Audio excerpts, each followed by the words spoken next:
It was 11:58 p.m. when Sarah finally shut her laptop. The soft click echoed through her apartment, instantly swallowed by silence. The kind of silence that felt unnatural too complete. The refrigerator hummed faintly in the kitchen, and somewhere in the walls. The old building groaned as if it were breathing in its sleep. Sarah lived alone on the 14th floor, high above the noise of the city. Normally, she loved this quiet. Tonight, it pressed against her chest. She moved through her routine on autopilot, brushing her teeth, washing her face, pulling on an oversized t-shirt. When she slipped into bed, the digital clock on her nightstand glowed 12:03 a.m., casting a pale blue light across the room. As she reached for the lamp, her phone vibrated. A notification. Motion detected at front door. Her hand froze midair. She stared at the screen, pulse quickening. She hadn't ordered food. No friends were visiting. Slowly, she opened the security app. The live feed showed her hallway outside narrow, dim, empty. Shadows stretched along the floor from a flickering overhead light. Nothing moved. She exhaled, shakily. Probably a glitch, she whispered, refreshing the feed. Still nothing. She locked her phone and lay back down, forcing her eyes closed. 12:07 a.m. The phone buzzed again. Same alert. This time, when she checked, the hallway looked wrong. Still empty.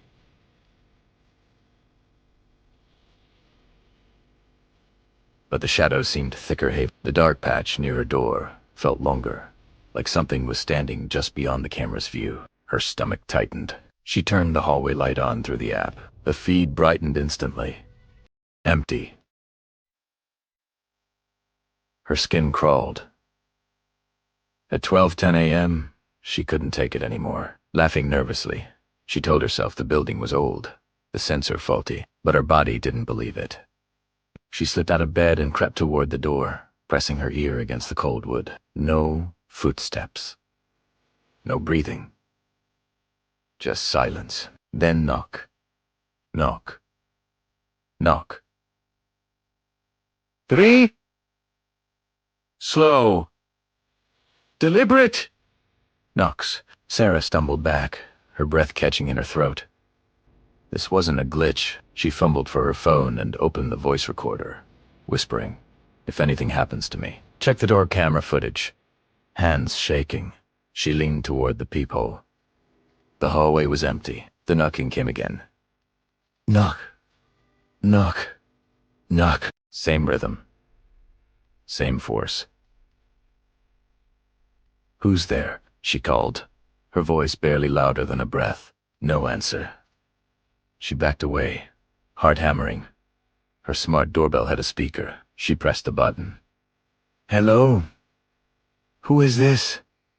Silence. Then the speaker crackled, a man's voicelow.com/disturbingly familiar. "Sarah, let me in. It's cold out here." Her phone slipped from her fingers and hit the floor. Her name. No one used her name. No one knew she lived alone. She hadn't spoken to a single person all night. The voice returned, softer now. "I've been watching you through the window. You left the curtains open." Her bedroom window faced a brick wall, another building barely 10 feet away. No one could see inside. Heart racing, she ran to the window and yanked the curtains shut. The knocking stopped. 12:15 a.m.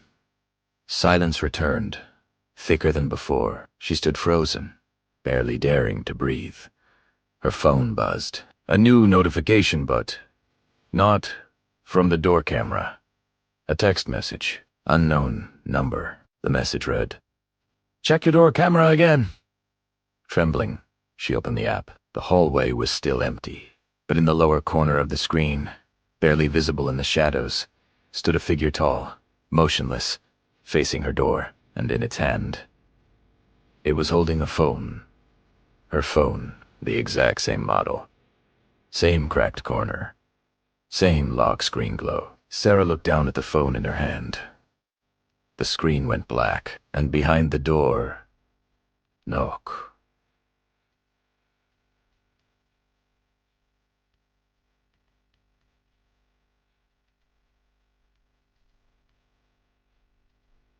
Knock. Knock. Knock.